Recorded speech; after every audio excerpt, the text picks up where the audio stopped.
नमस्कार, news point लेकर हाजिर हूं मैं राजीव। दोस्तों, राष्ट्रवाद और हिंदुत्व के नाम पर एकता का पाठ पढ़ाने वाली बीजेपी के नारे बार बार बदल रहे हैं और यह बड़ा सवाल है कि आखिर उसके नारे क्यों बदल रहे हैं।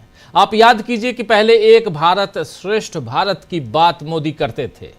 स्टैच्यू ऑफ यूनिटी के नाम पर सरदार पटेल पर भाजपाई रंग चढ़ाने की कोशिश नरेंद्र मोदी ने की और अब चुनाव के वक्त एक तरफ योगी ने नारा दिया है बटेंगे तो कटेंगे और दूसरी तरफ मोदी कह रहे हैं, थोड़ा सा उनको लगा कि बटेंगे तो कटेंगे जो है ये थोड़ा सा हार्ड हो रहा है तो उसको सॉफ्ट करने की कोशिश में नरेंद्र मोदी कह रहे हैं एक रहेंगे सेफ रहेंगे। एकजुट होकर रहने की नसीहत बीजेपी ऐसे दे रही है मानो वो विपक्ष में है और 10 सालों से सत्ता में कोई और बैठा है।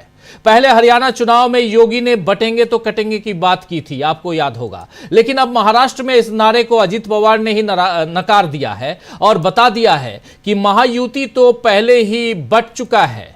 तो अब मोदी ने एक रहेंगे तो सेफ रहेंगे का नया जुमला चुनावी बाजार में क्यों उतारा है, यह एक बड़ा सवाल है। असल में बीजेपी के पास जुमलों और मनगढ़ंत मुद्दों के अलावा शायद असल मुद्दे बचे ही नहीं हैं और जिन्हें लेकर वो चुनाव लड़े या जनता से वोट मांगे। मगर विपक्ष बार बार जनता के मुद्दों को उठाकर बीजेपी की रणनीति को फेल कर रहा है। अभी महाराष्ट्र से लेकर झारखंड और उपचुनावों तक बीजेपी को विपक्ष ने घेर लिया है। इंडिया गठबंधन के नेता सवाल उठा रहे हैं कि आखिर 10 सालों में सरकार तो बीजेपी की ही केंद्र में रही और पिछले 2.5 सालों से महाराष्ट्र में बीजेपी की ही सरकार है, बीजेपी की ही सत्ता है।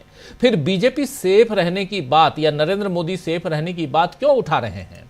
क्या मोदी जानते हैं कि देश की सत्ता और अखंडता को किससे खतरा है? क्या जाति जनगणना की बात करने का मतलब बांटना होता है? क्यों नरेंद्र मोदी खुद को ओबीसी बताकर जाति की बात करते हैं और नितिन गडकरी कहते हैं कि जो करेगा जात की बात उसे पड़ेगी लात?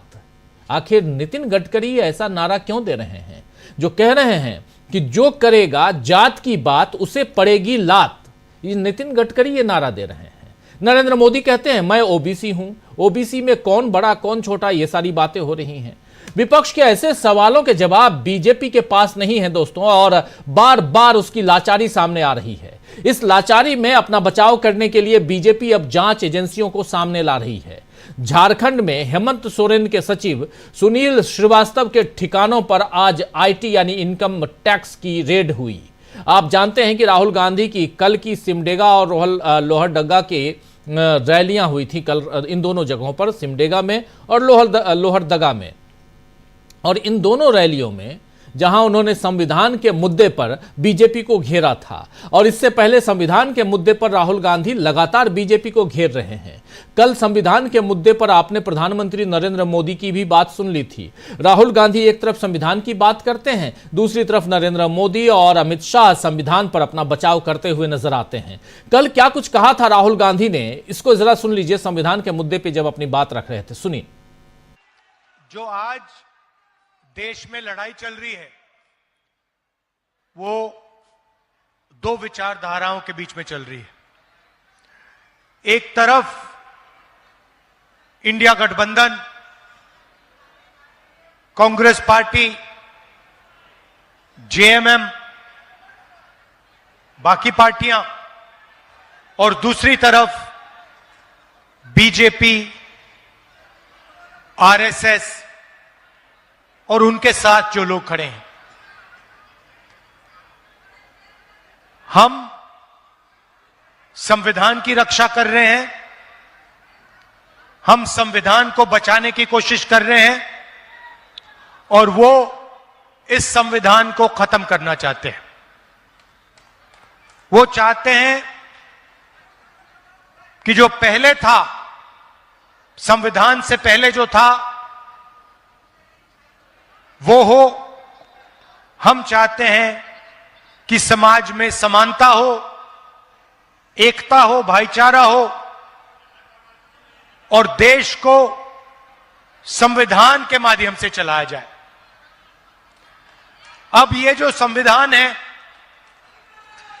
ये सिर्फ एक किताब नहीं है। इस संविधान में बिरसा मुंडा जी की सोच है या नहीं? बिरसा मुंडा जी की सोच है, अंबेडकर जी की सोच है, फूले जी की सोच है, महात्मा गांधी जी की सोच है, और हिंदुस्तान के जो गरीब लोग हैं, चाहे वो आदिवासी हो, दलित हो, पिछड़े वर्ग के लोग हो, किसान हो, मजदूर हो, उनकी रक्षा यह संविधान करता है।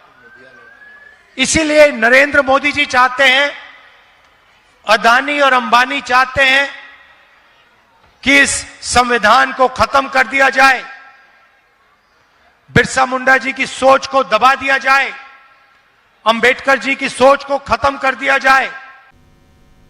तो सुन रहे थे आप यहां राहुल गांधी, ये बात राहुल गांधी कल कर रहे थे। और इसके बाद क्या होता है, आज सुबह सुबह हेमंत सोरेन के जो एडवाइजर हैं, उनके जो पीए हैं, सचिव हैं, उनके यहां आईटी की छापेमारी होती है। और आज फिर से राहुल गांधी झारखंड में चुनाव प्रचार के लिए पहुंचे। अब पता नहीं कि कल जांच एजेंसियां कहां कार्रवाई करेंगी। इधर हेमंत सोरेन ने आज बीजेपी को पॉकेट मार कहा है। आइए जरा हेमंत सोरेन को सुन लेते हैं। पॉकेट मार कह रहे हैं हेमंत सोरेन बीजेपी को, सुनिए जरा। अभी बोलता है 500 रुपया सिलेंडर देंगे। पूछिए, इनका ही सरकार है आसाम में, क्या वहां 500 रुपया सिलेंडर मिलता है? इसी का सरकार छत्तीसगढ़ में है, पूछो वहां 500 रुपये सिलेंडर मिलता है? उसी का सरकार बिहार में है, पूछो 500 रुपये सिलेंडर मिलता है? या खाली झूठ बोलता है। ये लोग पॉकेट मार है, पॉकेट ऐसा काटेगा कि पता भी नहीं चलेगा। ये लोग पॉकेट मार हैं और पॉकेट ऐसा काटेगा कि पता भी नहीं चलेगा, यानी जेब कतरे, आप जानते हैं ना, पिक पॉकेट। और आपको याद होगा कि राहुल गांधी भी इसी तरह जेब कतरे का उदाहरण देकर बता चुके हैं लोकसभा चुनाव के समय कि बीजेपी, मीडिया और उद्योगपति सब किस तरह मिलकर जनता की जेब काट रहे हैं। इंडिया गठबंधन के अब एजेंडे और घोषणा पत्र ही नहीं दोस्तों, बल्कि बीजेपी के लिए तुलनाएं भी एक समान हो रही हैं। यानी एक तरफ राहुल गांधी अगर कह रहे हैं कि जेब कतरे हैं, तो ये इधर पॉकेट मार कह रहे हैं। उधर तेजस्वी यादव भी वही बात करते हैं और इधर अखिलेश यादव भी वही बात करते हैं। यानी इन सब में इंडिया गठबंधन के नेताओं में एकता जबरदस्त है। और उधर अगर महाराष्ट्र चलें तो उधर उद्धव ठाकरे भी वही बात करते हुए नजर आते हैं। और इसी एकता से घबराकर मोदी हिंदुओं को एक रहने की नसीहत दे रहे हैं। लेकिन शिवसेना सांसद संजय राउत तो कह रहे हैं कि मोदी के आने से महाराष्ट्र असुरक्षित हो जाता है। जी हां, मोदी के आने से महाराष्ट्र असुरक्षित हो जाता है। संजय राउत ने आज जबरदस्त वार किया है बीजेपी पर, नरेंद्र मोदी पर। आइए जरा संजय राउत को भी सुन लेते हैं, क्या कुछ कह रहे थे संजय राउत। सुबह सुबह संजय राउत मीडिया को रोज संबोधित करते हैं और आज भी सुबह कर रहे थे मीडिया को संबोधित। आइए जरा उनको भी सुन लेते हैं। तो इधर झारखंड, उधर महाराष्ट्र और इधर दोनों के बीच दिल्ली को देखें तो बहुत कुछ चल रहा है दोस्तों, उस पर हम बात करेंगे। लेकिन पहले संजय राउत को सुनिए। इस प्रकार की बयानबाजी करने की नौबत प्रधानमंत्री पर क्यों आ रही है? बटेंगे तो कटेंगे नहीं चला, बटेंगे तो कटेंगे लोगों ने फेंक दिया हमारे यहाँ। अब एक खाई तो सेफ है, किसको आप एक कर रहे हो, किसको सेव कर रहे हो? इस राज्य की पूरी जनता आपकी नहीं है क्या? इस देश की पूरी जनता आपकी नहीं है? हम सेफ है महाराष्ट्र में और हमको ज्यादा सेफ होना है, इसलिए हमको बीजेपी को यहां से निकालना है। और आप आने से ही महाराष्ट्र में हम अनसेफ हो जाते हैं, क्योंकि हमको मालूम है आप यहां आकर लोगों को भड़काएंगे, दंगे के लिए एनकरेज करेंगे, बटेंगे और कटेंगे जैसी घोषणाएं देंगे। जब तक आप यहां आते हो तब तक हम अनसेफ है, इसलिए हम इस तो सुन रहे थे आप, हम सेफ हैं और हम नहीं चाहते बटेंगे कटेंगे की बात यहां कर रहे थे। और इसी पर यहां साफ साफ अपनी बात रखते हुए संजय राउत, अब अजीत पवार भी शायद यही मान रहे हैं, इसीलिए वो बीजेपी के नारे को नकार चुके हैं और अब वो अपने प्रचार में नरेंद्र मोदी को आने भी नहीं देना चाहते हैं। अजीत पवार के प्रचार में मोदी भले ना पहुंचे, लेकिन वो बीजेपी के स्टार प्रचारक तो हैं और उनका सारा प्रचार कांग्रेस विरोध पर टिका हुआ है। आज नांदेड़ में नरेंद्र मोदी ने दावा किया कि दलित, ओबीसी, आदिवासी सबका समर्थन कांग्रेस खो चुकी है। मोदी ने राहुल गांधी के लाल कवर वाले संविधान पर भी, यानी जो किताब राहुल गांधी लाल किताब संविधान वाली ये किताब जो लेकर दिखाते रहते हैं, इस किताब पर भी नरेंद्र मोदी ने तंज कसा है। जिस तरह से महंगाई, बेरोजगारी, किसानों, युवाओं, महिलाओं की बात छोड़कर मोदी और पूरी बीजेपी राहुल गांधी और कांग्रेस और इंडिया गठबंधन का विरोध करने में लगी हुई है, उससे साफ नजर आ रहा है कि बीजेपी चुनावी जमीन पर टिक नहीं पा रही है। आज इधर खड़गे साहब यानी मल्लिकार्जुन खड़गे ने महाराष्ट्र में प्रेस कॉन्फ्रेंस कर बीजेपी पर जबरदस्त वार किया है। यह भी जरा सुन लेते हैं कि मल्लिकार्जुन खड़गे बीजेपी पर जबरदस्त वार करते हुए कह क्या रहे हैं। साफ साफ वो घेर रहे हैं, प्रेस कॉन्फ्रेंस भी किया। इसके अलावा आज मल्लिकार्जुन खड़गे एक चुनावी सभा को भी संबोधित कर रहे थे। सीधे चुनावी सभा में उन्होंने जो कुछ कहा है उसको सुन लेते हैं। पहले इतना बोलते थे कांग्रेस ने क्या किया, 70 साल में क्या किया, क्या किया? हम कुछ किए इसलिए तो मोदी साहब आप जिंदा है। अगर हम नहीं करते तो तुम प्राइम मिनिस्टर ही नहीं बनते थे। हमने संविधान को बचाया, लोकतंत्र को बचाया, इसीलिए तो आप आज जिंदा है। नहीं तो आज अगर संविधान नहीं होती, अगर लोकतंत्र नहीं होता, मोदी साहब आप इस देश के प्रधानमंत्री नहीं बनते थे। वो तो ध्यान में रखो। उसीलिए मैं बोल रहा हूं बार बार, संविधान बचाओ, लोकतंत्र बचाओ। ये अपने लिए है, किसी और के लिए नहीं है। क्यों अपने लिए? मैं ये कहूंगा कि अपने लिए इसलिए जरूरी है, अगर संविधान बचता है तो हम लोग लोकसभा में जा सकते हैं, स्टेट में गवर्नमेंट बना सकते हैं, एमएलए बना सकते हैं, जिला पंचायत अध्यक्ष बना सकते हैं, जिला पंचायत मेंबर बन सकते हैं, मेयर बन सकते हैं, काउंसलर बन सकते हैं। ये सब मुमकिन कब है? अगर संविधान सुरक्षित है तो मुमकिन है, नहीं तो नहीं। लेकिन मोदी जी इधर देख रहे नहीं। जिस हथियार से, जिस कॉन्स्टिट्यूशन से, उसके आधार पर उन्होंने प्रधानमंत्री बना, उसी को तोड़ने की कोशिश कर रहे, जड़ से निकाल फेंकने की कोशिश कर रहे, और आरएसएस उसके पीछे है।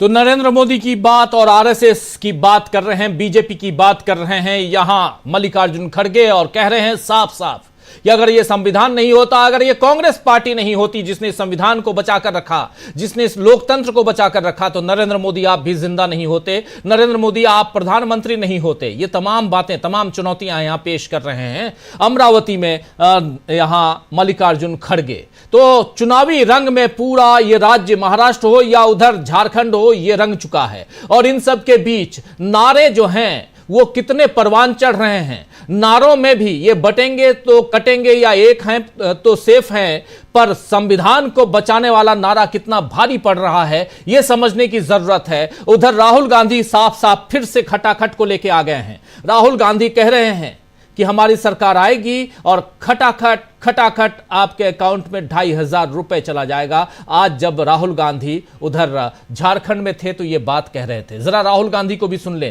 कि कैसे ये चुनावी रंग आगे बढ़ता जा रहा है। सुनिए जरा राहुल गांधी को। हमने आपके लिए गारंटीज दिए हैं, और भाषण की शुरुआत मैंने महिलाओं से की थी, तो मैं आज आपको कहना चाहता हूं कि अगली झारखंड की सरकार, कांग्रेस पार्टी जेएमएम की सरकार एक ऐतिहासिक काम करने जा रही है। झारखंड की महिलाएं, आप तैयार हो जाइए, आप रेडी हो जाइए, क्योंकि चुनाव के एकदम बाद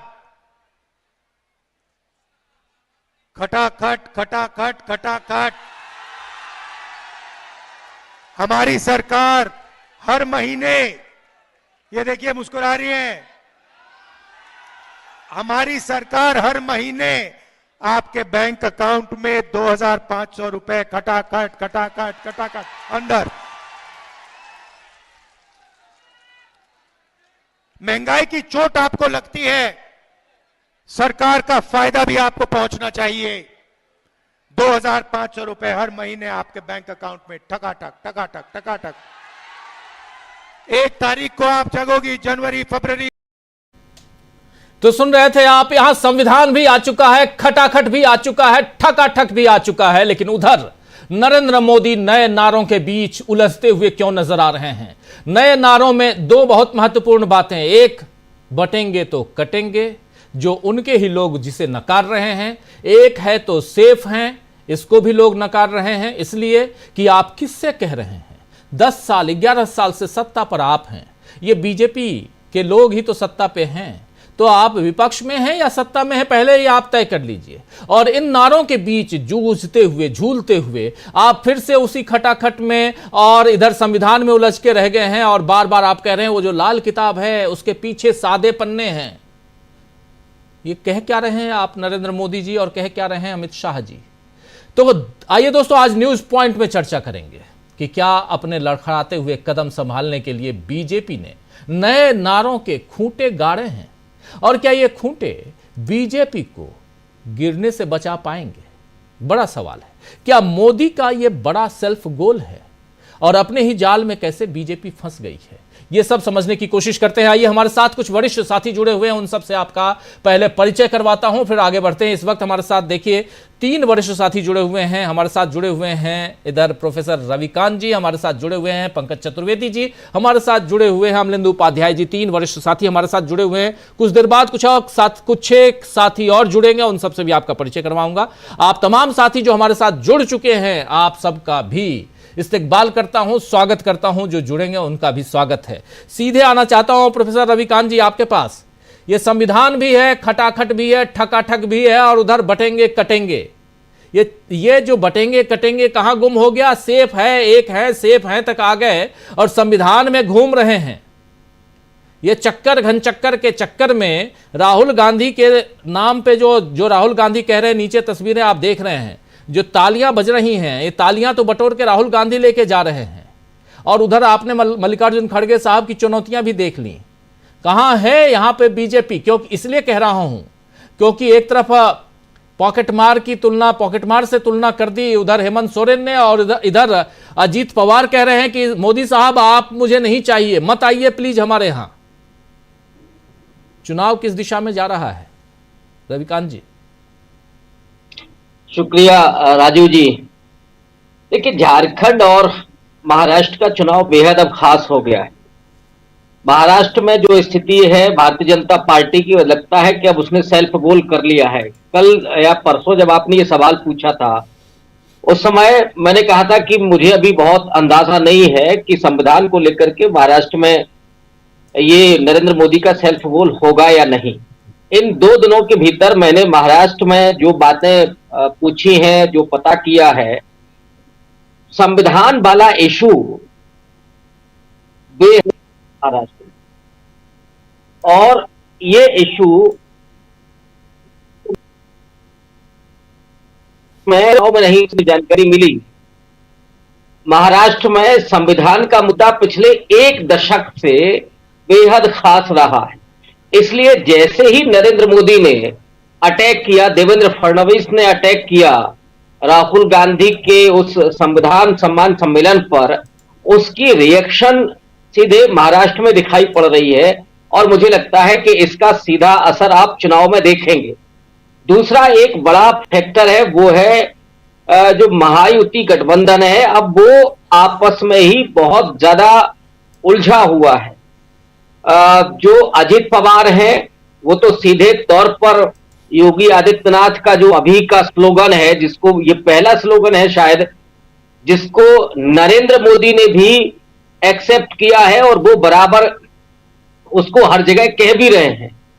बटेंगे तो कटेंगे, ये जो पूरी विभाजन की राजनीति है, शरद पवार के भतीजे अजीत पवार ने उनको खारिज कर दिया है और ये कह दिया है कि उनकी कोई जरूरत नहीं है, न तो योगी की जरूरत है और न ही नरेंद्र मोदी की जरूरत है। तो ये एक तरह से दिखता है कि भारतीय जनता पार्टी की जो कोर पॉलिटिक्स है विभाजन की, उसे अजीत पवार ने खारिज कर दिया है। दूसरा, एक नाथ शिंदे को लेकर के और अजीत पवार को लेकर के जो गुत्थम गुत्था है एक तरह से, वो खुद बीजेपी जिस तरह का खेल कर रही है कि अपने प्रत्याशी उनको कहीं उतारना है, कहीं समर्थन अजीत पवार के प्रत्याशी का करना है, कहीं नहीं करना है, इससे महायुति गठबंधन की कमजोरी दिखाई पड़ती है। जबकि एमबीए यानी महाविकास अघाड़ी, इंडिया अलायंस बेहद मजबूती के साथ और पूरी विश्वसनीयता के साथ चुनाव लड़ते हुए दिखाई पड़ रहा है। तो महाराष्ट्र में एक तरफ तो नैरेटिव भी इंडिया अलायंस के साथ है, माने बीजेपी का और महायुति गठबंधन का कोई नैरेटिव काम नहीं कर रहा है।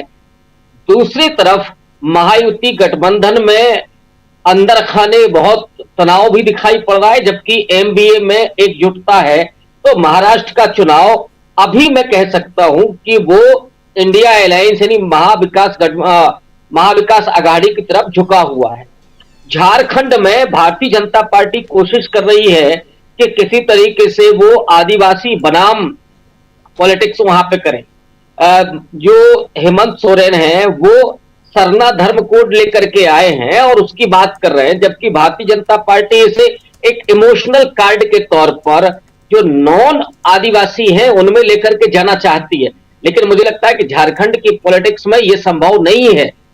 जब राष्ट्रपति आपने बनाया है और उनके नाम पर आप आदिवासियों के बीच में जा रहे हैं, तो कैसे आप एंटी आदिवासी पॉलिटिक्स कर सकते हैं? तो एक ये झोल नजर आ रहा है। लेकिन बीजेपी अभी कोशिश जरूर कर रही है कि झारखंड में किसी तरीके से कम एक राज्य में तो वो चुनाव बचा करके ले जाए ताकि इज्जत बची रहे। एक तीसरा पॉइंट मैं रख दूं, जो योगी आदित्यनाथ महाराष्ट्र में बटेंगे तो कटेंगे कर रहे हैं, झारखंड में कर रहे हैं, वो असल में उत्तर प्रदेश में जो अभी 8 उपचुनाव होने हैं, 9 की जगह पर अब 8 होने जा रहे हैं संभवतः, उन 8 पर बीजेपी की स्थिति खराब है। योगी जी तो अपना घर बचाने में फंसे हुए हैं, वहां वो घर बचाते हुए नहीं दिख रहे हैं, तो वो महाराष्ट्र क्या बचाएंगे बीजेपी का और झारखंड क्या बचाएंगे? तो परिस्थितियां भारतीय जनता पार्टी के पक्ष में कतई नहीं दिखाई पड़ती हैं, नैरेटिव से लेकर के और एकजुटता तक। ये इंडिया अलायंस के साथ है।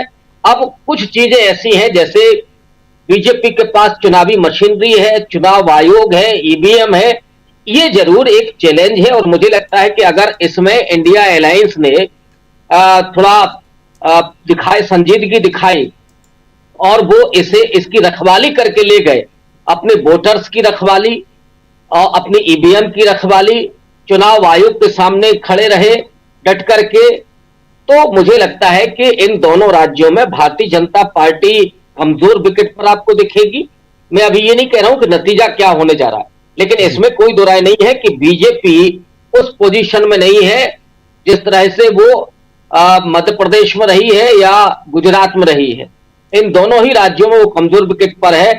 मुस्तैदी के साथ अगर इंडिया अलायंस लड़ता है, सब कुछ आंख नाक कान सब कुछ खोल करके, चारों तरफ जो उसके तमाम सहयोगी संगठन है, उसमें चुनाव आयोग से लेकर के और सब उन पर भी अगर वो ध्यान रखते हैं, तो मुझे लगता है कि इन दोनों राज्यों में बीजेपी को शिकस्त खानी पड़ सकती है।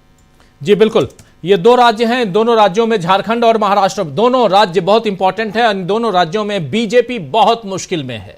यहां से कैसे बीजेपी आगे बढ़ेगी ये बीजेपी जाने, लेकिन ये हम इसलिए कह रहे हैं, बहुत ही यहां संजीदगी के साथ कह रहे हैं। हमारा दावा जो है पुख्ता इसलिए होता है क्योंकि यहां पर आप चाहे महाराष्ट्र की बात कीजिए, महायुति बनाम महाविकास अघाड़ी, एमवीए, और महाविकास अघाड़ी कहां है, महायुति कहां है। जब आपस में ही महायुति के लोग लड़ें और आपस में ये कहें कि मुझे भी मेरा प्रमोशन चाहिए। आप याद कीजिए कि अजीत पवार ने कहा था कि प्रमोशन कौन नहीं चाहता, मैं भी चाहता हूं। और उसके अलावा शिंदे के बारे में क्या कह रहे हैं बीजेपी के लोग, ये भी आप जान लीजिए। और जब जाति की बात यहां उठा रहे हैं, राहुल गांधी जातिगत जनगणना की बात कर रहे हैं, तो उधर गडकरी साहब, नितिन गडकरी नारा दे रहे हैं कि जो करेगा जाति की बात उसे पड़ेगी लात, ये कहने का मतलब क्या है? क्या ये सेल्फ गोल नहीं हो सकता है? बहुत सारी बातें हैं और ये इसलिए जरूरी है। जरा आना चाहता हूं पंकज जी आपके पास ही। जो करेगा जाति की बात उसे पड़ेगी लात, और उसके अलावा बटेंगे तो कटेंगे, इसके अलावा एक हैं तो सेफ हैं, और इन सब के बीच आपने सुन लिया मल्लिकार्जुन खड़गे को भी कि ये संविधान नहीं होता तो नरेंद्र मोदी जी आप नहीं होते, आप पीएम नहीं होते, और ये संविधान नहीं होता, ये लोकतंत्र नहीं होता, और इसको बचाया किसने है? हमने बचाया, यानी कांग्रेस पार्टी ने, इस देश की जनता ने, ये बात कह रहे थे। तो ये क्या सेल्फ गोल की तरफ नहीं जाता हुआ दिखाई दे रहा है बीजेपी के लिहाज से अगर देखा जाए तो? पंकज जी, हम सभी लोग जानते हैं कि पिछले 2 साल से महाराष्ट्र में मराठा आंदोलन बड़े जोर पर है। मराठा आंदोलन से युवा भी जुड़े हैं और ग्रामीण भी जुड़े हैं। जाहिर है कि मराठा आंदोलन एक जाति को लेकर है। आपको मैं बताऊं कि वहां पर मराठा आंदोलन से जुड़े लोगों का कहना है कि नितिन गडकरी ने उनके लिए कहा कि जाति की बात करेगा उसे लात पड़ेगी। एक ये बहुत अलग तरीके का एक मैसेज वहां गया है। और दूसरी चीज, वहां पर हम जाति की बात उच्च जातियों के लिए तो नहीं करते हैं। जब ओबीसी की बात हो रही है तब आपको जातियों की बात पे लात की बात याद आ रही है। दूसरी चीज यह है कि भारतीय जनता पार्टी की जो युति है महाराष्ट्र में, उसको एक चीज बहुत स्पष्ट समझ में अब आ गई है, या पहले से भी थी समझ में, लेकिन अपने स्वार्थ के कारण सब जुड़े थे, कि भारतीय जनता पार्टी जब किसी क्षेत्रीय दल के संपर्क में आती है तो उसको हड़प जाती है और खत्म कर देती है। सबसे पहले बीजेपी के नेताओं ने क्या किया कि अजीत पवार को काटना शुरू किया। लगातार अजीत पवार के खिलाफ बयान दिए, नवाब मलिक से लेकर कई मसलों को लेकर बयान दिए, और ये बहुत स्पष्ट हो रहा है कि देवेंद्र फडणवीस येन केन प्रकारेण चाहते हैं कि भारतीय जनता पार्टी को इतनी सीटें मिलें कि एकनाथ शिंदे की शिवसेना को फिर से तोड़ के 10-20 सीटें जोड़ के वो इंडिपेंडेंट चीफ मिनिस्टर बन जाए। देवेंद्र फडणवीस जो रातों रात चीफ मिनिस्टर बनने पहुंच गए थे, फिर इस्तीफा देना पड़ा, फिर एकनाथ शिंदे चीफ मिनिस्टर बने, तो जाहिर है कि फडणवीस की आकांक्षा और अपेक्षाएं, क्योंकि पूर्व में मुख्यमंत्री रहे तो उनको उप मुख्यमंत्री के रूप में बहुत अच्छा नहीं लग रहा है। और एकनाथ शिंदे को भी समझ में आ गया कि इन्होंने हमको अभी केवल पार्टियां तोड़ने के लिए इस्तेमाल किया है, और ये चाहते हैं कि एकनाथ शिंदे और अजीत पवार अधिक से अधिक लोग इनके हारे।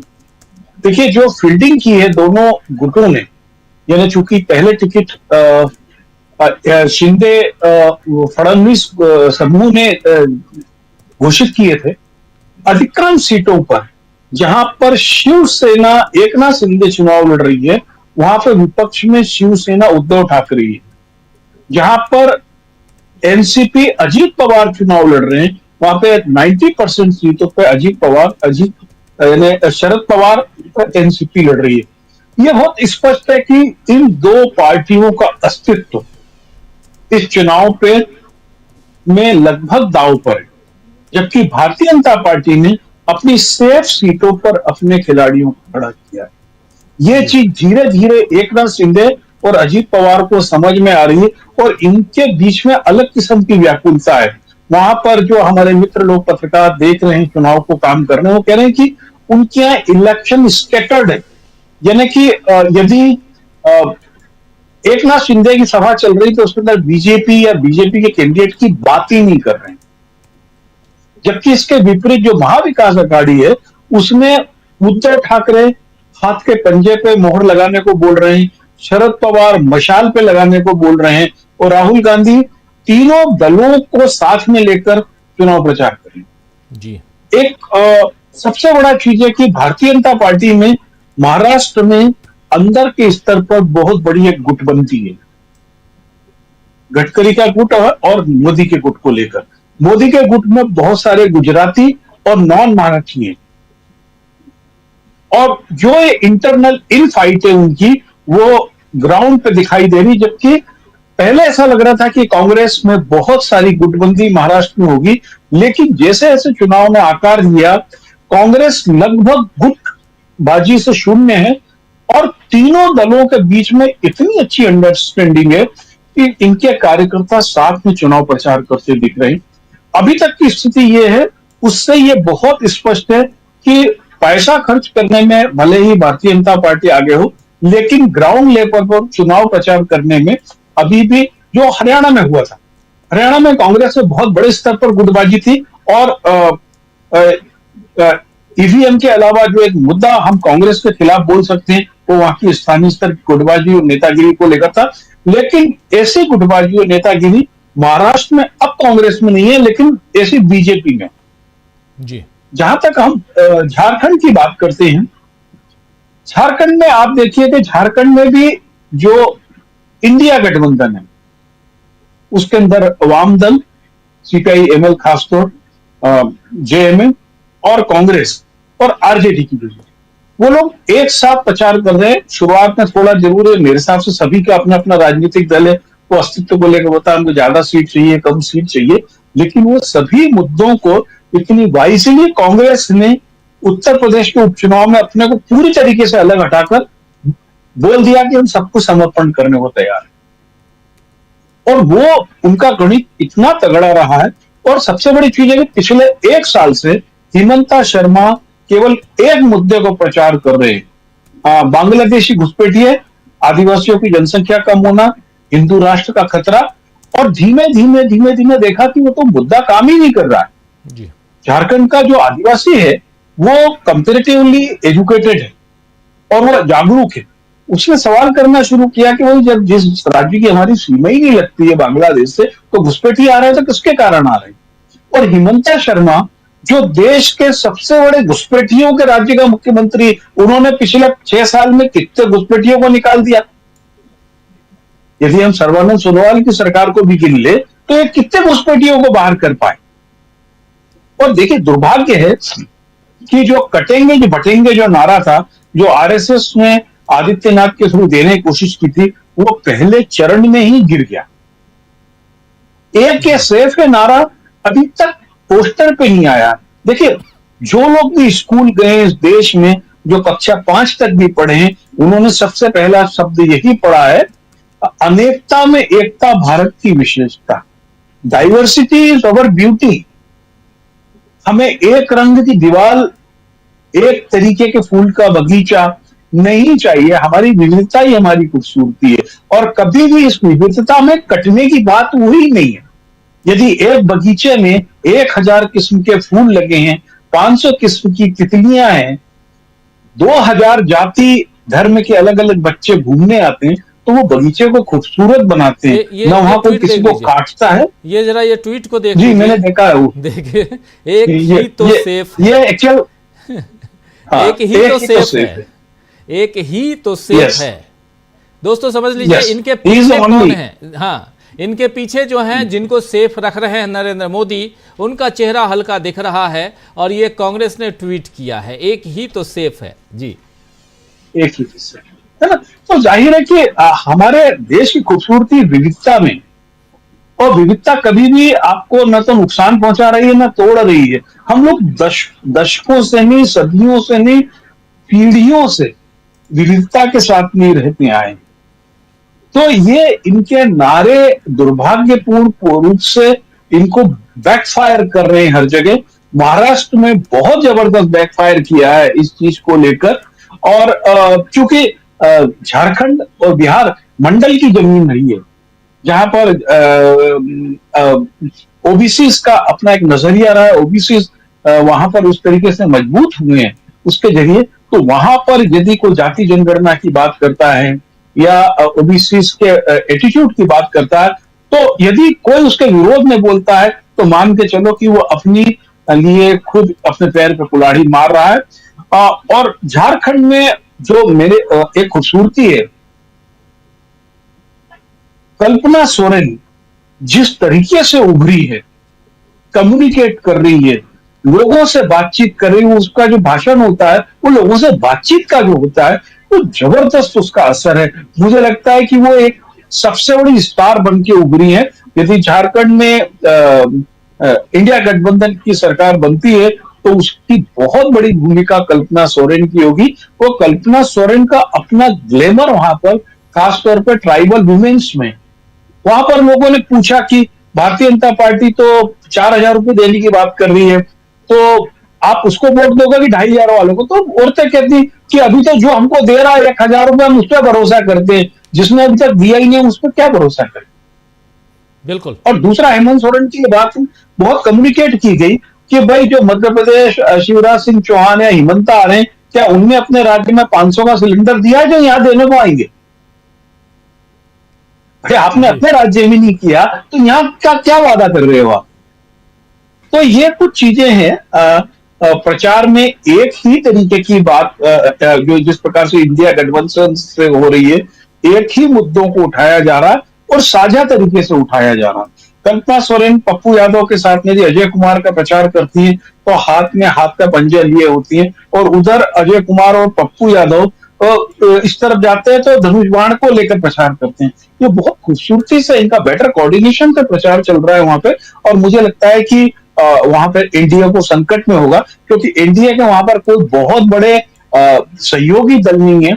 जेडीयू का वहां पे अस्तित्व नहीं है। सुदेश महतो की पार्टी बहुत छोटे से क्षेत्र में, भारतीय जनता पार्टी का वहां पर पूरा दारोमदार दल बदल कर गए लोगों के ऊपर ही है, चंपई सोरेन और जितने भी लोग हैं। और झारखंड का चुनाव तो इस देश के लोकतंत्र पे इतना बड़ा कलंक है कि एक राज्य का राज्यपाल अपने घर बैठकर अपनी बहू का प्रचार कर रहा है, और केचुआ जो है हमारा केंद्रीय चुनाव आयोग, उससे बिल्कुल निरंकुशता से करने दे रहा है।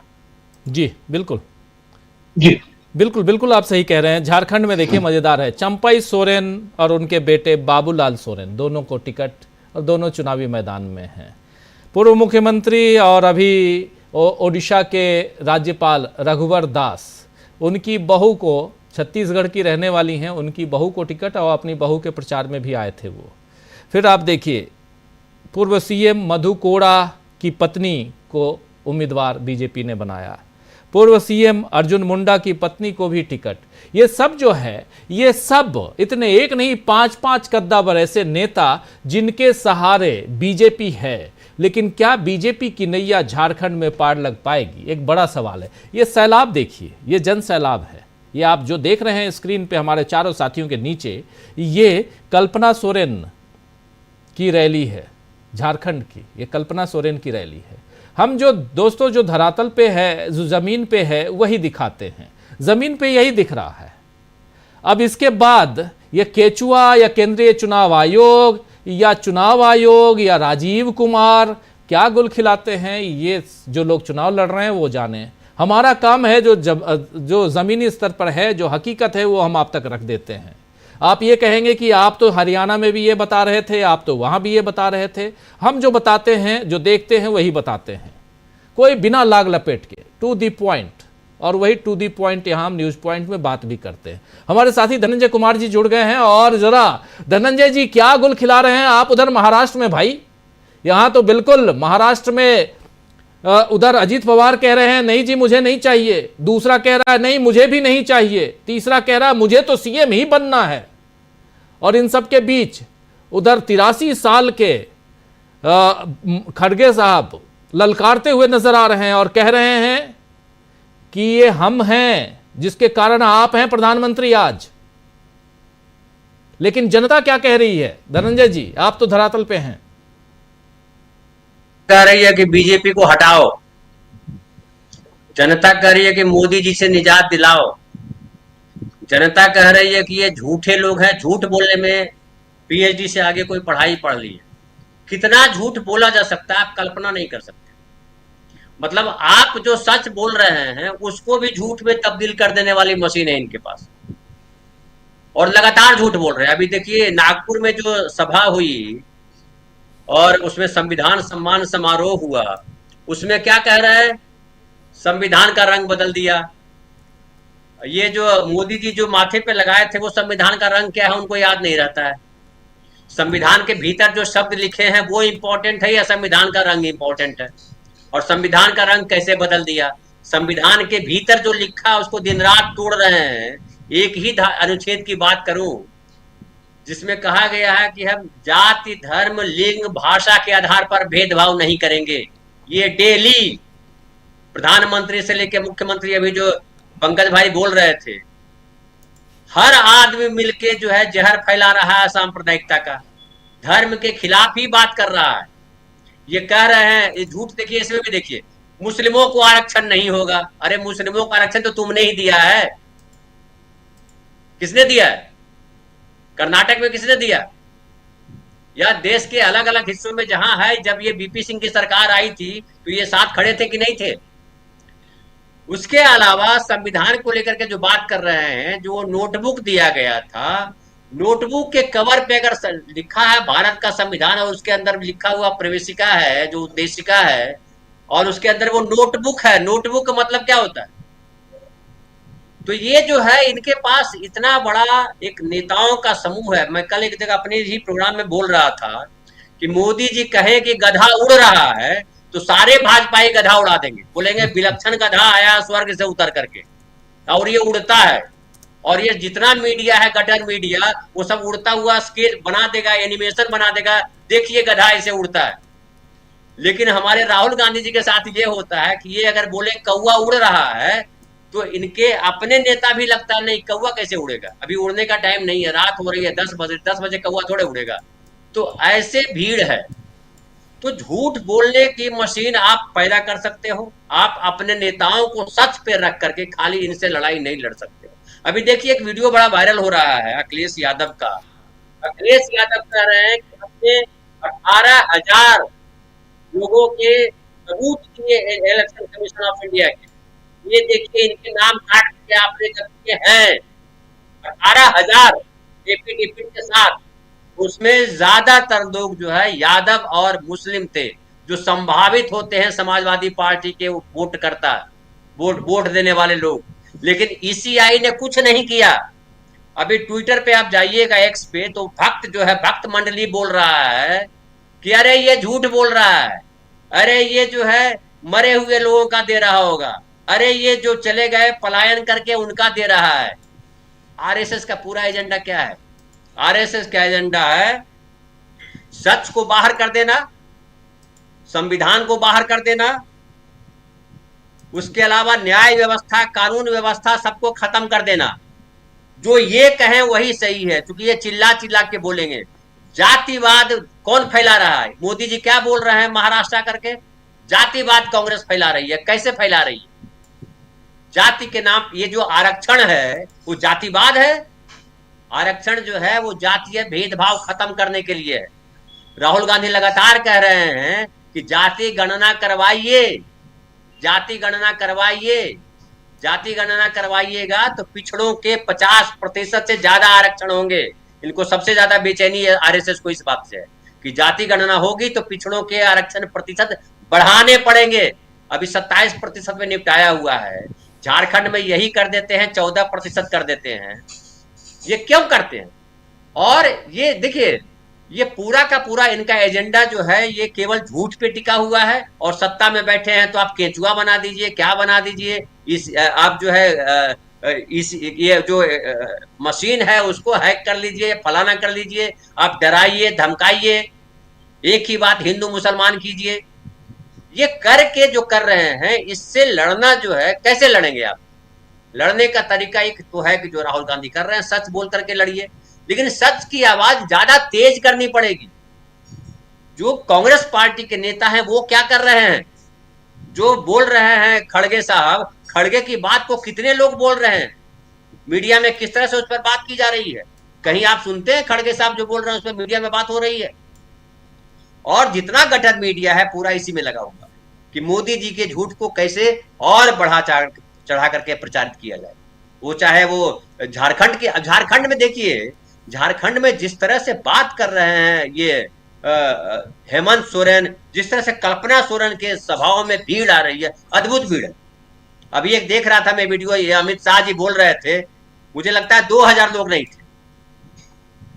तो वह बदलाव है। और लेकिन ये क्या कर दिया है, ये हिंदू के नाम पर, ये हिंदूवाद के नाम पर लोगों को इस कदर बेवकूफ बनाया है कि तमाम जातियों के लोग, उनको लग रहा है कि हमको हिंदू होना जरूरी है। ये फर्जी जो नैरेटिव करते हैं, ये राष्ट्रवाद का जो फर्जी नैरेटिव करते हैं, ये क्या है? इस नैरेटिव से कैसे निकला जाए ये सोचना पड़ेगा। और ये तमाम लोगों को उलझा रखा है।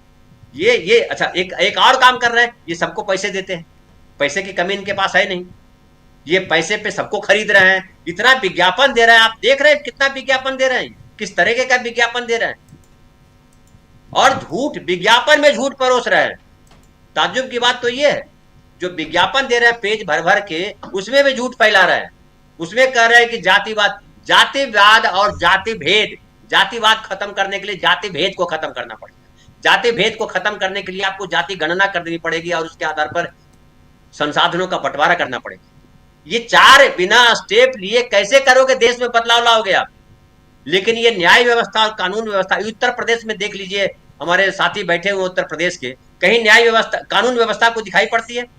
कहीं एक जगह बताइए। अभी बनारस में एक 70 कमरों का होटल तोड़ दिया गया, बेचारा वो रो रहा है, रो करके उसका बुरा हाल है। किसी का तो होटल टूटेगा तो होगा, बोला लाइन से अगर सब इलीगल है तो सारे इलीगल। मंत्रियों के घर इलीगल है, तोड़ो जाकर के उसको। नहीं तोड़ेगा। क्यों नहीं तोड़ेगा? क्योंकि ये कह रहा है कि सत्ता पे मैं हूं तो मेरे बाप की सत्ता है, मैं जैसे चाहूं करूंगा। ये जो स्थिति है देश में, इससे कैसे लड़िएगा? सारी संस्थाओं को हाईजैक कर लिया, उसको खरीद लिया है। और जो तमाम न्यायपालिका क्या कर रही है? अभी रिटायर हुए हमारे चीफ जस्टिस ऑफ इंडिया, और जाते जाते वो एक दे गए झुंझुना, ये जो है अल्पसंख्यक का दर्जा जो है यूनिवर्सिटी का रहेगा। अब एएमयू का रहेगा कि नहीं रहेगा? फिर एक 3 जज की बेंच करेगी फैसला। तो आधा अधूरा बात क्यों कर देते हैं भाई? आप पूरा बात कीजिए। और अलीगढ़ यूनिवर्सिटी पे कल हम बात कर रहे थे, राजीव भाई, वहां के लोग बता रहे हैं, जो यूनिवर्सिटी में जो प्रोफेसर हैं, जो हेड ऑफ डिपार्टमेंट्स हैं, बोले जो आरक्षण वहां है नहीं, वो मुसलमानों के लिए भी नहीं है। जो 50% है माइनॉरिटी के नाम पे, वो माइनॉरिटी का नहीं है। जो वहां पढ़ते हैं उन बच्चों का 50% एडमिशन होता है, 50% बाहर से आते हैं। सारे माइनॉरिटी संस्थान में 50% का बैरियर लगा हुआ है, हर जगह पूरे देश में लगा हुआ है। लेकिन ये मुसलमानों के खिलाफ, मुसलमानों के नाम पे जहर फैलाते हैं, ताकि आप मुसलमानों में सब लगे रहिए, और हम जो है आरक्षण को, जातीय भेद को खत्म नहीं होने देंगे, जातीय भेद को, आरक्षण को बढ़ने नहीं देंगे। लेटरल एंट्री छोड़ दीजिए। अभी आज ही मैं देख रहा था, 92 सीट पर बहाली होनी है, और 92 में 9 सीट केवल दिया है आरक्षित पदों के लिए। अब बताइए, आरक्षित पद तो 49 होना चाहिए, आधा % होना चाहिए, आधा 49% तो होना चाहिए कम से कम।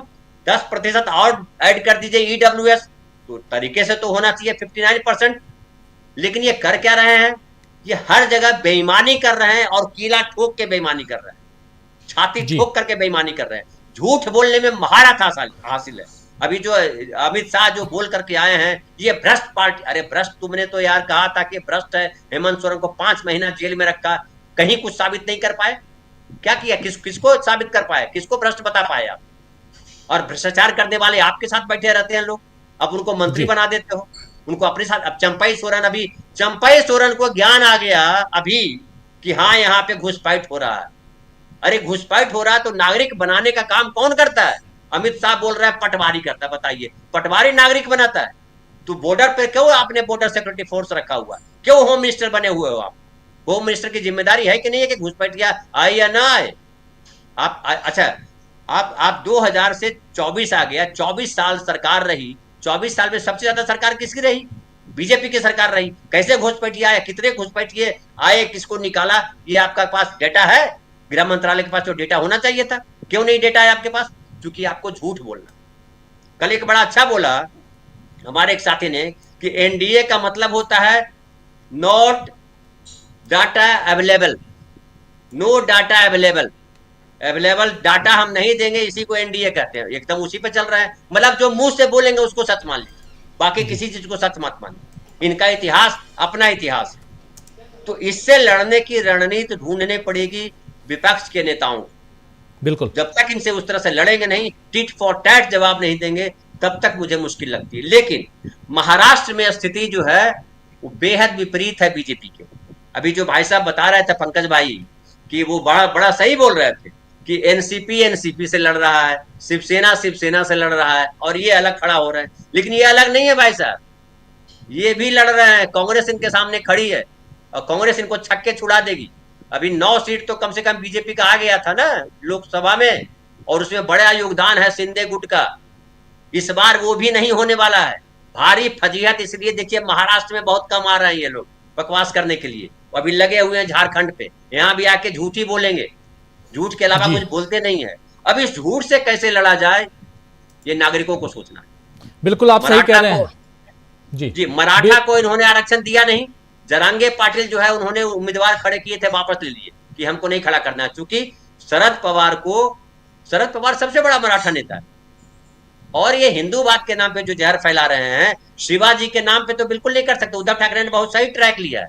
उद्धव ठाकरे ने जो कहा कि ये मराठी गुजराती कर रहे हैं और महाराष्ट्र का गुजरातीकरण करना चाहते हैं, ये बहुत बड़ा आरोप है ये, और जो सच है।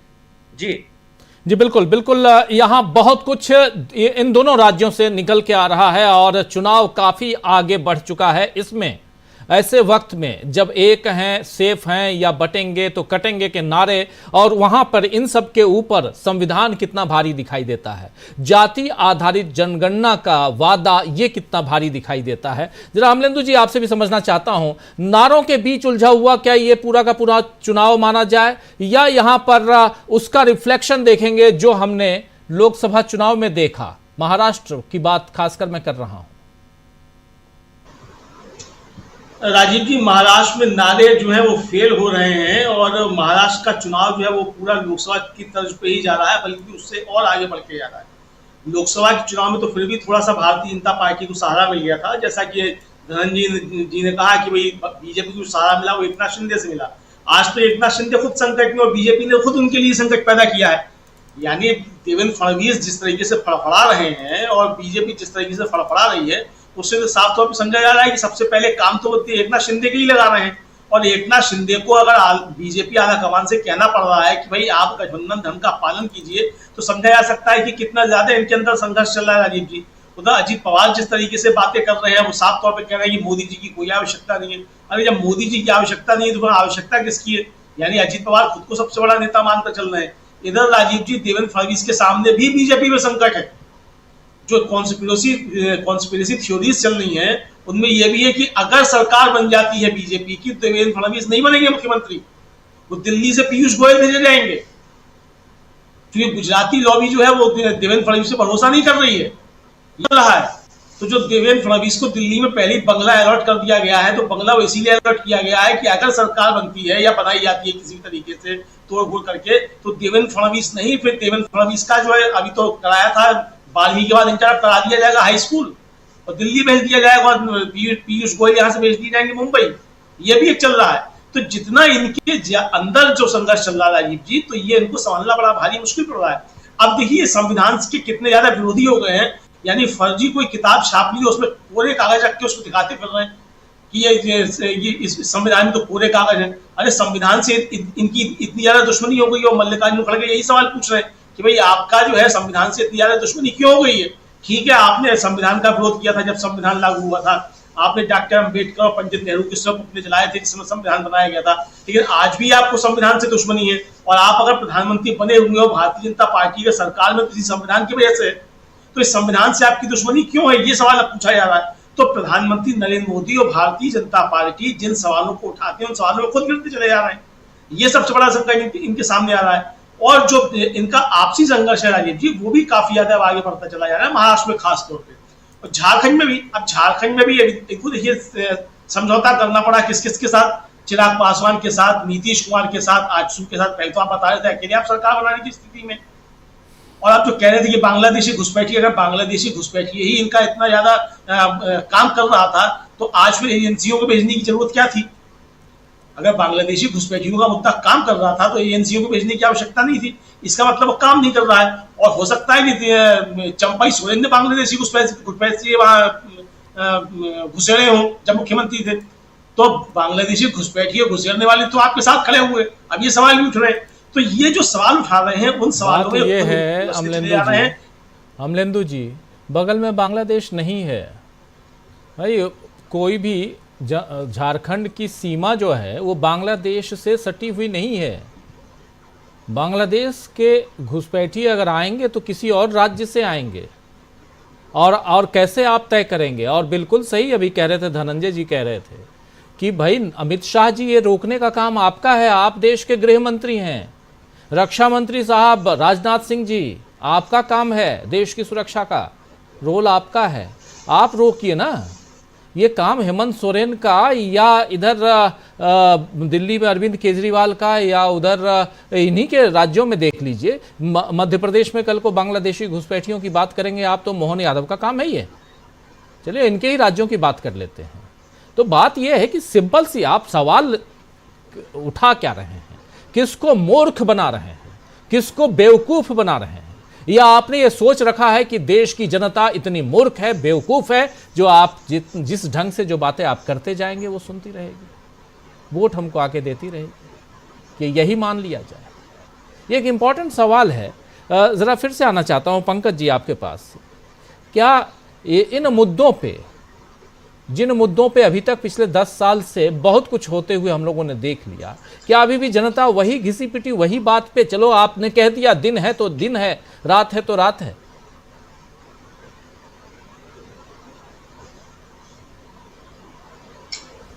चुनाव को देख लें तो जी ठीक है, आवाज आ रही है ना? जी आ रही अभी भी जो जी, यदि हम लोकसभा चुनाव के नतीजों को देख लें और लोकसभा चुनाव के नतीजों में बड़े स्तर पर हुई गड़बड़ियों के बावजूद आए परिणामों को देख लें, जिस प्रकार से 240 पे बीजेपी टिक गई, इससे बहुत स्पष्ट है कि वो चुनाव तो सीधे मोदी के चेहरे पे था ना, वो तो सीधा मोदी के चेहरे का चुनाव था। और उसमें भी भारतीय जनता पार्टी को यदि स्पष्ट बहुमत से बहुत पीछे रहना पड़ा, 400 पार तो क्या 300 पार किया तो क्या 250 पार भी नहीं हो पाया, उससे स्पष्ट है कि जो भारतीय जनता पार्टी और आरएसएस के कन्वेंशनल मुद्दे, पारंपरिक मुद्दे, जो उनके एक पीटर प्रिंसिपल है, वो उसको क्रॉस नहीं कर सकते हैं, उससे आगे नहीं बढ़ सकते हैं, जिसके अंदर सांप्रदायिकता है, पाकिस्तान है, मुसलमान है और उससे जुड़े हुए मुद्दे हैं, उससे वो आगे नहीं बढ़ पा रहे। उसका सैचुरेशन पॉइंट लोकसभा चुनाव के नतीजे में हमने देख लिया कि वो कहां पे टिका हुआ है। लोकसभा चुनाव के बाद में विधानसभा चुनाव में जाहिर है कि जनता इतनी अब नासमझ नहीं रह गई है कि वो लोकसभा चुनाव और विधानसभा चुनाव के मुद्दों में फर्क नहीं समझती है, ये नहीं समझती है कि नरेंद्र मोदी अब हमारा चीफ मिनिस्टर बनने नहीं आ रहा है। स्थानीय मुद्दे, स्थानीय नेता एक बड़े स्तर पर इस पे काम करते हैं। झारखंड में उसी कोल्हान क्षेत्र में लोग चंपई सोरेन से सवाल कर रहे हैं कि आप तो लगातार पिछले 25 साल जब जब झारखंड मुक्ति मोर्चा की सरकार रही तब तक ताकतवर मंत्री पोस्ट पर रहे, तो तब घुसपैठ हो रही थी, तो आप क्या कर रहे थे? भाई वो तो पावरफुल मिनिस्टर हर समय रहे ना जी, हर समय नेक्स्ट टू चीफ मिनिस्टर की पोजीशन में हो रहे हैं। तो यानी ऐसा तो नहीं है कि अपना कि अचानक आपको निर्वाण प्राप्त हो गया, आपको मालूम पड़ने लगा कि घुसपैठी आ गए।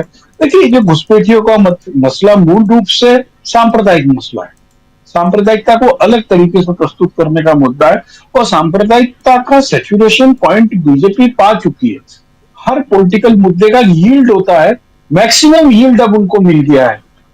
अब क्लाइमेट चेंज हो गया है जी, आप देख रहे हैं ना, नवंबर के महीने में भी गर्मी लग रही है, तो मौसम बदल रहा है, कुर्सी की पेटी बांध के रखने की जरूरत है। और भारतीय जनता पार्टी अभी भी समझ में नहीं आ रही, भारतीय जनता पार्टी का अपना चरित्र जो है, आरएसएस का जो चरित्र है, अभी आप देख लीजिए मोहन भागवत की बातचीत से सिद्ध हुआ। मोहन भागवत क्या कह रहे हैं कि संत अंदर बैठक करते हैं तो बाहर जो है आरएसएस का कार्यकर्ता लाठी लेकर देखता है कि कोई गड़बड़ ना हो। क्या आरएसएस का जो कार्यकर्ता है उसके पास में लाइन एंड ऑर्डर संभालने की जिम्मेवारी है? वो लाठी लेकर, यदि मैं कहता हूं कि मैं लाठी लेकर रक्षा कर रहा हूं किसी व्यक्ति की, तो ये मान के चलिए कि मैं गैर कानूनी काम कर रहा हूं। मेरा काम रक्षा करना नहीं है, मेरा काम जो एजेंसी का काम रक्षा करना है उसको सूचित करना और उससे रक्षा लेना है। यदि आप लाठी की बात करते हो तो ये मोहन भागवत का बौखलापन है। उनको लग रहा है कि अब उनको संत समाज की आड़ चाहिए और संत समाज की आड़ में लाठी चाहिए। अरे भाई, पूरा जो संत समाज है, हमारे नागा अखाड़े हैं, उदासीन अखाड़े हैं, वहां पे तो शस्त्र के साथ शास्त्र पहले से ही होता है। उसमें आरएसएस के जो मोटे पेट के लाला बनिए जो लोग दुकान चलाते हैं, उनकी सुरक्षा उनको नहीं चाहिए। तो ये इनकी बौखलाहट और इनके नारों की असफलता है। कोई भी व्यक्ति इस समय अब यह मानने को तैयार नहीं कि भाई जब राष्ट्रपति से लेकर पार्षद तक सब आरएसएस और बीजेपी से जुड़े हुए, तो इसी समय हिंदू संकट में क्यों आ रहा है। और एक एक व्यक्ति, राजीव जी, मैं, आप, हम लोग जो पैनल में बैठे हैं, हम सभी लोग सनातन परंपराओं का पूजा पाठ, मंदिर, संस्कार सब कुछ करते हैं। और हमें न तो 2014 से पहले कभी हमारे काम में कोई संकट लगा था, ना आज लग रहा है। हम तब भी दिवाली मनाते थे, आज भी मनाते हैं। बस ये कि अब सुप्रीम कोर्ट ने बोला आतिशबाजी ना चलाओ, तो हम सुप्रीम कोर्ट का आदेश सिर पे रख के नहीं चलाते हैं। लेकिन आरएसएस और बीजेपी के से जुड़े हुए कपिल मिश्रा सरी के लुच्चे सोशल मीडिया पे कहते हैं कि अधिक से अधिक बजाते रहो, क्योंकि मूल रूप से अब जिनके घर में सांस की बीमारियां, जिनके घर बुजुर्ग हैं, वो जानते हैं कि ये कपिल मिश्रा और आरएसएस के लोग वास्तव में डॉक्टर और दवा की एजेंसियों के दलाल हैं। और हमने देख लिया है कोविड के समय भी और इलेक्ट्रल बॉन्ड में भी, बड़े बड़े अस्पताल, दवाई की कंपनियां, मेडिसिन की कंपनियों से इन लोगों ने चंदा लिया है। इनकी औकात सामने खुल रही है। ये लोग धर्म के नाम पर किस तरीके से लोगों को गुमराह करते हैं और मेडिकल एजेंसीज, डॉक्टर्स की दलाली करने के लिए लोगों को कहते कि आप अधिक से अधिक पटाखे चलाओ।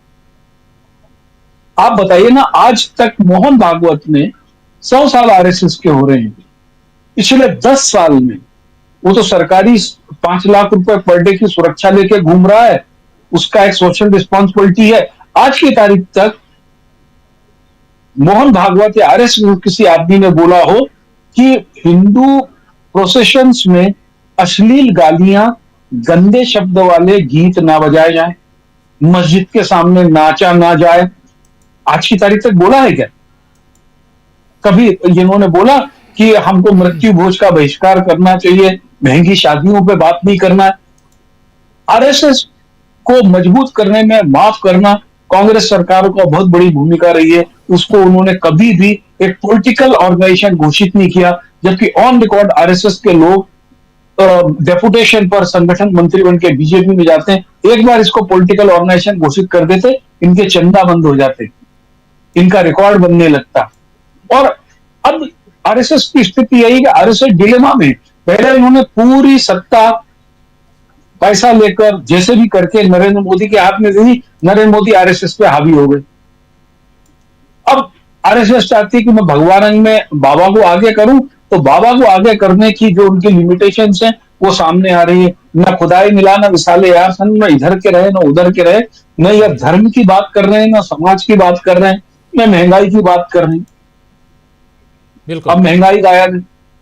उत्तर प्रदेश में सामने रिकॉर्ड है कि महिलाओं के साथ में अत्याचार की जितनी अभद्र, अश्लील, विभत्स घटनाएं हो रही हैं, दिल्ली में जिस तरीके की घटनाएं हो रही हैं, वो इन्हें शर्म की बात है जी। और सबसे बड़ी चीज है कि जिस देश से सबसे बड़ी सीमा जिस राज्य की बांग्लादेश से लगती है, जो सबसे बड़ा घुसपैठ का शिकार है, जहां पर अलग से रजिस्टर बनने की बात हुई, उस राज्य का मुख्यमंत्री खुद तो बताया भाई तुमने कितने घुसपैठिए रोक लिए या वापस कर दिए।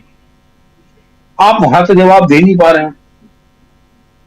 देखिए, इसमें कहीं कोई शक नहीं है, देश में अंदर तक बहुत बड़े स्तर पर अवैध आव्रजक लोग रह रहे हैं, लेकिन वो एक राष्ट्रीय मुद्दा है, उसको राजनीतिक मुद्दा बनाने से बेहतर है।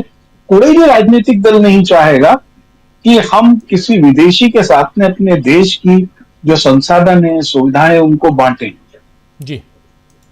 लेकिन उनको किस तरीके से लौटाना चाहिए, उस पर एक कॉमन कंसेंस होना चाहिए। ये सरकार कॉमन कंसेंस की बात ही नहीं करती है। आज संसदीय समिति जो वक्फ बोर्ड की बनी, उसमें जिस तरीके का ये लोग अनैतिक आचरण कर रहे हैं, वो भारत की संसदीय परंपरा के खिलाफ है। और ये सब चीजें, ऐसा नहीं कि जनता नहीं देख रही हो, जनता नहीं समझ रही है। खासकर मैं आपको बताऊं, महाराष्ट्र में इन सब चीजों का बहुत तगड़ा असर हो रहा है, क्योंकि महाराष्ट्र में शहरी क्षेत्र बहुत ज्यादा हैं और शहरी क्षेत्रों में भी पढ़े लिखे बहुत ज्यादा है और वहां पर बेरोजगारी और कारखानों का गुजरात जाना अभी सबसे बड़ा मुद्दा है। उसमें कटेंगे बटेंगे लटकेंगे ये कुछ भी नहीं चल रहा है। जी जी बिल्कुल बिल्कुल आप सही कह रहे हैं। बहुत वाजिब यहाँ सवाल, कई सवाल आप खड़े भी कर रहे हैं, छोड़ भी रहे हैं ताकि उस पर विमर्श हो। आगे बढ़ें, लेकिन उससे पहले एक ट्वीट अभी से थोड़ी देर पहले अखिलेश यादव का आया है। इस ट्वीट को देखिए, मज़ेदार ट्वीट है इसलिए आपके सामने रख रहा हूँ। अभी से थोड़ी देर पहले अखिलेश यादव लिखते हैं, अब तक तो डरे हुए थे अब हिले हुए भी हैं। अब तक तो डरे हुए थे अब हिले हुए भी हैं। हे कृष्ण कन्हैया नंद गोपाल, जिनकी संपत्ति दंभ अहंकार, न्याय विरुद्ध हैं जिनके काम, उनको माफ करना घनश्याम। पराजय काले विनाश विनाश, मुंह से निकले अनाप शनाप। शब्द हैं जिनके विष के वाण, जो आस्तीन में हैं पाले सांप, उनको भी सन्मति दे भगवान। हम करें प्रार्थना हे राधे श्याम, भय वितरक को दें अभय दान। शब्द हो उनके नाम समान, शब्द हो उनके नाम समान। ये कह रहे हैं कि अब तक तो डरे हुए थे अब हिले हुए भी हैं। ये बात अखिलेश यादव किसके लिए कह रहे हैं? ये बात कह रहे हैं सत्ता पक्ष यानी भाजपा के लिए, और साफ साफ कह रहे हैं और शब्दों का जाल बुनते हुए एक बहुत ही एक कविता के रूप में एक ऐसी बात यहाँ लिख रहे हैं जो कहीं ना कहीं सीधा वार करने के लिए यहाँ से आप समझ सकते हैं कि सीधा सीधा वो चुभ सकता है, ऐसी बातें चुभ सकती हैं सत्ता पक्ष को, भाजपा को। खैर, ये एक अभी ट्वीट आया है जो आप तक हम रख रहे हैं क्योंकि अब हिले हुए हैं, डरे हुए थे अब तक तो हिले हुए हैं। जरा धनंजय जी आपके पास आना चाहता हूँ एक बार फिर से, फिर रामलेंदु जी आपके पास आता हूँ। धनंजय जी, क्या यहाँ पे अखिलेश यादव हों, तेजस्वी यादव हों, राहुल गांधी हों, उद्धव ठाकरे हों, हेमंत सोरेन हो, ये तमाम नेता चौतरफा नहीं कई तरफा वार है यहाँ पे। और इसके बीच अगर देखा जाए, चाहे वो झारखंड हो, झारखंड में फिर से जांच एजेंसियों का सहारा लेना पड़ रहा है सत्ता पक्ष को, बीजेपी की बात मैं कर रहा हूं, और इधर महाराष्ट्र में जो कुछ होता आया है उसकी बहुत सारी बातें होती गई हैं। क्या इस चुनाव में अब फिर से उन तमाम सहारों की बात हम देखेंगे? धनंजय जी। जी देखिए, ये सहारे क्या, सहारे तो अब नारे जितने हैं, अभी जो पंकज भाई बोल रहे थे मैं भी वही बोलता हूं कि ये नारे सब इनके फ्लॉप होते जा रहे हैं, एक पर एक फ्लॉप हो रहे हैं और नारों का बहुत जबरदस्त जवाब दे रहे हैं। और खास करके अब जहां जहां रीजनल पार्टियां हैं, चाहे शिवसेना हो चाहे हेमंत सोरेन हो, दोनों जगह देखिए संजय राउत ने किस तरह से हमला बोला। मोदी जी ने कहा एक है तो सेफ है ना, तो भाई एक है तो कौन कह रहा एक है, न रहो एक। ये एक से जो है इतने सारे जातियां बनी, किसने बनाई? क्या नेहरू जी ने जातियां बनाई? कांग्रेस पार्टी ने जातियां बनाई? और जातियों का भेद न रहे इसके लिए संविधान लिखा गया, संविधान लागू किया गया देश में, और कहा गया कि जाति धर्म लिंग भाषा के आधार पर भेदभाव नहीं करेंगे, सारे भारत के नागरिक हैं, तो चाहे किसी जाति धर्म बिरादरी समुदाय के हों। आप जो अगर समझिए कांग्रेस पार्टी की सरकार नहीं होती देश की आजादी के समय तो क्या लागू होता?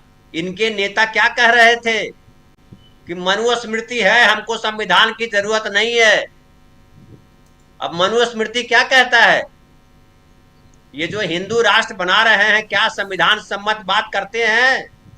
संविधान में लिखा हुआ धर्मनिरपेक्ष राष्ट्र की बात कर रहे हैं। एक तरफ आप जो है हिंदू राष्ट्र बनाने की बात करते हो, दूसरी तरफ आप ही कहते हो कि संविधान के साथ जो है खिलवाड़ कर रही है कांग्रेस पार्टी जी।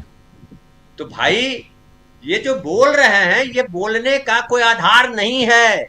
हम लोग जो बहस करते हैं हर दिन हम लोग इनके झूठ पे बोलते रहते हैं, झूठ पे बात करते हैं, और इनका सच क्या है ये ढूंढ के लाइए, ढूंढना पड़ेगा माइक्रोस्कोप लगा करके कि ये सच क्या बोलते हैं, कौन सी बात सच है। क्या आरक्षण को लेकर के जो ये बोलते हैं वो सच है? क्या देश की गरीबी को लेकर के जो बोलते हैं वो सच है?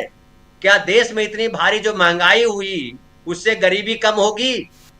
देश की अर्थव्यवस्था बता रहे हैं कि देश की अर्थव्यवस्था तीसरे या पांचवें नंबर पर चली गई, क्या उसने देश में जो आम नागरिक है उनका पर कैपिटा इनकम बढ़ा? क्या रोजगार बढ़े? किस आधार पे ये गरीबों के साथ होने की बात करते हैं? किस आधार पे ये आरक्षण वाली जो जातियां हैं उसके साथ होने की बात करते हैं? आप तमाम जो है जाइए उस पर, जो सोशल मीडिया है, जो अखबार हैं, रोज किसी न किसी तरह से आरक्षण के खिलाफ बोलते हैं ये, और आरक्षण को रोज बेवकूफ बनाते हैं, आरक्षण वाले तंत्र को। आप सोशल मीडिया पे जाइए, तमाम जो एनजीओज हैं, जो समूह हैं, जो आरक्षण की लड़ाई लड़ रहे हैं, वो लगातार कह रहे हैं कि आरक्षण के खिलाफ बीजेपी काम कर रही है। अरे जाति सर्वेक्षण कराओ ना, जाति सर्वेक्षण पहली सीढ़ी है। बिहार में जाति सर्वेक्षण के साथ आए, लेकिन रोकने का काम किसने किया? ईडब्ल्यूएस जब आपने लागू किया तो आपने संविधान में संशोधन किया ना, संविधान में आपने संशोधन किया, बिना जाति गणना के आपने तय कर दिया 10% जो है सवर्णों के लिए आरक्षण होगा। लेकिन आप पिछड़ों के लिए आरक्षण फिर करो ना, 50% ही कर दो, पिछड़ों के लिए 50% आरक्षण, और ये संविधान में बदलाव करो। क्यों सुप्रीम कोर्ट, हाई कोर्ट जाना पड़ता है? क्यों वो खारिज हो जाता है? और ये बिहार हो या उत्तर प्रदेश हो या महाराष्ट्र हो, ये आरक्षण का मसला इतना जबरदस्त है, ये रुकने वाला नहीं है जी। और ये जो जाति सर्वेक्षण की बात है, उस पे बीजेपी क्यों नहीं तैयार होती? क्योंकि इनको लगता है कि ये 10% जो आरक्षण दिया है इन्होंने ईबीएस का, वो गलत है। कल जो सरकार आएगी उसको ही देखिएगा, कल इसके खिलाफ आंदोलन होगा कि 10% आरक्षण किस आधार पर? आर्थिक आरक्षण में आर्थिक प्रोविजन ही नहीं है, आरक्षण में सिर्फ जातीय प्रोविजन है। संविधान सम्मत तो यही था, लेकिन चूंकि इन्होंने संविधान में संशोधन कर दिया और उसको सुप्रीम कोर्ट में जाकर के जस्टिफाई करा दिया। कैसे जस्टिफाई करते हैं? सुप्रीम कोर्ट ने भी कैसे जस्टिफाई कर दिया? वो संसद में पास कर दिया, इसलिए जस्टिफाई हो गया। आरक्षण की पूरी संरचना, पूरी रूपरेखा किस आधार पे बनी थी? जातीय भेदभाव खत्म हो, और ये कैसे खत्म होगा? तो नागरिकों को जो है वो पढ़ाई में, नागरिकों को जो है वो नौकरियों में आरक्षण मिलेगा और लोग अपलिफ्ट होंगे जी। आप आरक्षण की बात आप देख लीजिए कि दलितों के लिए, आदिवासियों के लिए रिजर्व सीट है, ओबीसी के लिए रिजर्व सीट क्यों नहीं होगा भाई? वो भी रिजर्व करो। और ये बीजेपी या आरएसएस जो है, ये भले कहे कि हमने दलितों को या ओबीसी को इतना प्रतिशत दिया है, लेकिन कहीं आप बताइए, आप 2 प्रदेश अभी हाल में ये बात करते हैं कि हमने यहाँ पे आदिवासी को मुख्यमंत्री बनाया है, लेकिन आदिवासी मुख्यमंत्री बना करके क्या आदिवासियों के लिए कुछ किया है? हसदेव के जंगल जाके देखिए, हसदेव को किस तरह से काटा जा रहा है, किस तरह से आदिवासियों को मारा जा रहा है। ये अर्बन नक्सली किसको बताते हैं? जो इनके खिलाफ बोलता है वो अर्बन नक्सली हो जाता है। संविधान की बात करना अर्बन नक्सली कैसे है?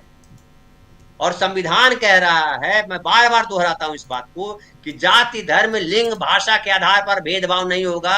आर्टिकल 15, बार बार आर्टिकल 15 का जिक्र करता हूं। किस आधार पे भेदभाव कर रहे हैं आप जी? चलिए इस पे बात करेंगे जी। तो ये लड़ना जरूर नहीं। ये देखिए, जाति सर्वेक्षण की जो बात राहुल गांधी बार बार उठा रहे हैं, संविधान की बात कर रहे हैं, ये इसके साथ जुड़ा हुआ है कि आप उस वर्ग को साथ लेके, बीजेपी को यही तो डर है कि अगर ओबीसी जाग गया तो इनको कहीं हाशिए पे भी जगह नहीं मिलेगी। ओबीसी प्रधानमंत्री बना दे, मुख्यमंत्री बना दे, ये जान के ही सब करते हैं। ओबीसी को मुख्यमंत्री बना दो, कंट्रोल रहेगा आरएसएस के हाथ में। ओबीसी को प्रधानमंत्री बना दो, कंट्रोल रखेगा आरएसएस के हाथ में। तो आप ओबीसी मुख्यमंत्री बने हो, प्रधानमंत्री बने हो, ओबीसी के लिए क्या कर रहे हो, ये तो इंपॉर्टेंट है। और जब न्याय व्यवस्था खत्म हो जाएगी, कानून व्यवस्था खत्म हो जाएगी, तो देश कैसे चलेगा? आप उत्तर प्रदेश में आपको न्याय व्यवस्था, कानून व्यवस्था दिखाई पड़ती है जी? जी बिल्कुल बिल्कुल, बहुत कुछ है। चुनाव की बात, हम चुनाव का विश्लेषण कर रहे हैं और समझने की कोशिश कर रहे हैं कि आखिर दोनों राज्यों में चल क्या रहा है, और इन सब के बीच नारों की बात, और नारों में कैसे फंस चुके हैं नरेंद्र मोदी, उनकी पार्टी कैसे फंस चुकी है, क्या मोदी ने बड़ा सेल्फ गोल कर दिया है, ये सब समझ रहे हैं, जानने की कोशिश इस चर्चा के दौरान। और उसमें भी ये बटेंगे कटेंगे, एक हैं सेफ हैं, क्या ये नारे निकलते ही खत्म हो गए? क्या ये नारे जो हैं सेल्फ गोल की तरह हैं? जरा क्लोजिंग कमेंट चाहूंगा अमलेंदु उपाध्याय जी। बिल्कुल राजीव जी, जो नारे गढ़े जा रहे हैं और जो नारे दिए जा रहे हैं, ये एक तरीके से खुद के जाल में फंसने जैसी चीजें हैं। और सबसे बड़ा कंट्राडिक्शन इनका ये है राजीव जी कि एक नारा कोई देता है, दूसरा उसकी हवा निकाल देता है। अब मोदी जी तो जाके बोल के आए थे, योगी जी तो बोल के आए थे पटोगे तो कटोगे। मोदी जी ने कहा कि नहीं, पटना कटने की बात छोड़ो, एक है तो सेफ है। तो अब ये पूछा जाए कि एक किसको रख रहे हैं और सेफ किसको रख रहे हैं और बांट किसको रहे हैं, काट किसको रहे हैं। हालांकि खड़गे जी ने तो आज फिर दोहराया है कि भाई बांटने वाले भी तुम ही हो, काटने वाले भी तुम ही हो। तो ये जो नारे राजनीति दिए जा रहे हैं, ये नारे असल में जो विज्ञापन कंपनियां बनाती हैं उन नारों को दे तो देते हैं नेता लोग। अब मोदी जी में या योगी जी में इतनी क्षमता नहीं है कि कोई नए नारे कर सके, क्योंकि अगर आंदोलनों से निकले हुए लोग होते तो फिर ये नारे करते और फिर नारे बनाते भी, क्योंकि आंदोलनों से जो नारे निकलते हैं वो जनता के दिमाग को चढ़ते हैं। ये तो विज्ञापन कंपनियां जो नारे बनाती हैं उनको लेकर चल पड़ते हैं। जैसे मोदी है तो मुमकिन है तो विज्ञापन कंपनी ने बनाया तो चला दिया उसको। तो ये जो विज्ञापन कंपनियों के बनाए हुए नारे हैं, ये उन नारों की ना तो बता पा रहे हैं कि इसकी क्या वैधता है और क्या इनका मकसद है उस नारे को कहना। अब अगर आपने कोई नारा दिया तो उसका मतलब भी आप ही को समझाना पड़ेगा कि इसका मतलब क्या है। तो मतलब आप नहीं समझा पा रहे हैं साफ तौर पे कि भाई किसको आप बांटना चाहते हो, किसको काटना चाहते हैं, अब ये बताया जाए। और किसको एक रखना चाहते हो, किसको सेफ रखना चाहते हैं। अब कांग्रेस ने तो बता दिया कि एक ही है केवल जो सेफ है। अब तो इस तरीके से जो पलट के जवाब आ रहे हैं तो उससे साफ तौर पर देखा जा रहा है कि ये जो नारे कर रहे हैं उन नारों में खुद गिरते हुए नजर आ रहे हैं और इनके नारे इनके लिए बवाले जान बनते चले जा रहे हैं। जी बिल्कुल, नारे जो हैं ये बहुत आने वाले समय में शायद आप और भी देखेंगे, सुनेंगे, नए नए नारे गढ़े जाएंगे और नारों का बहुत असर होता है दोस्तों। ये आप तय मानिए कि नारों का बहुत असर होता है, लेकिन नारे असरकारी होने भी चाहिए, तभी उसका असर होता है, नहीं तो वो सेल्फ गोल हो जाते हैं।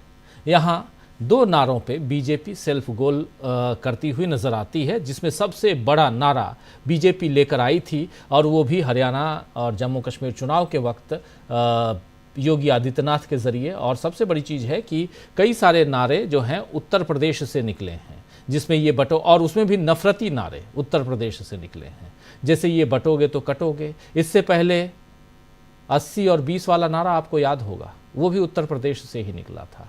तो ऐसे जो नफरती नारे हैं, समाज में भेदभाव पैदा करने वाले नारे हैं, क्या इन नारों का असर पड़ता है? 80 और 20 का कितना असर पड़ा, जरा बीजेपी उसी का आकलन कर ले तो समझ में आ जाएगा।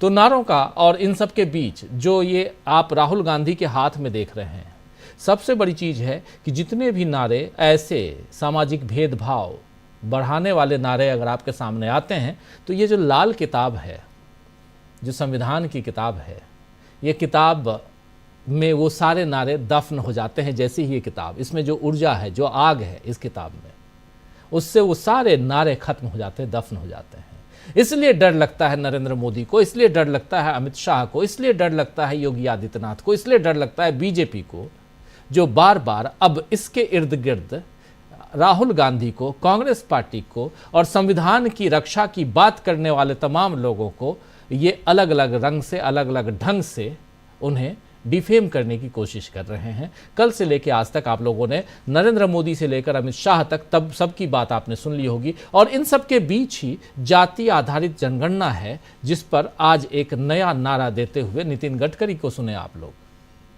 जो लेगा जाति की का नाम उसको पड़ेगी लात, ऐसे ही कुछ था।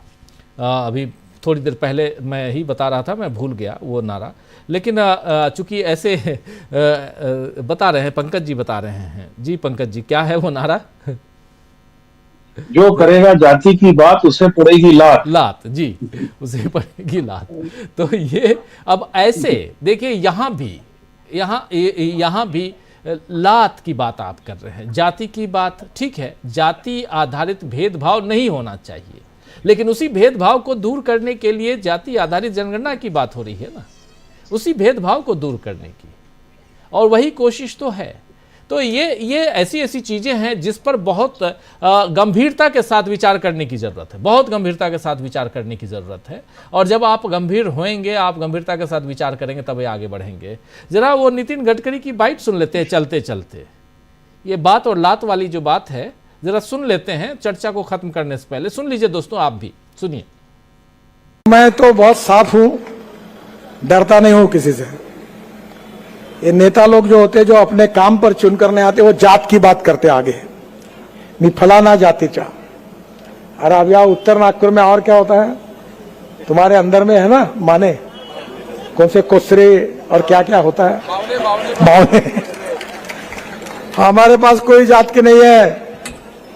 मैं कहता हूं जो करेगा जात की बात उसको कस के मारूंगा लात।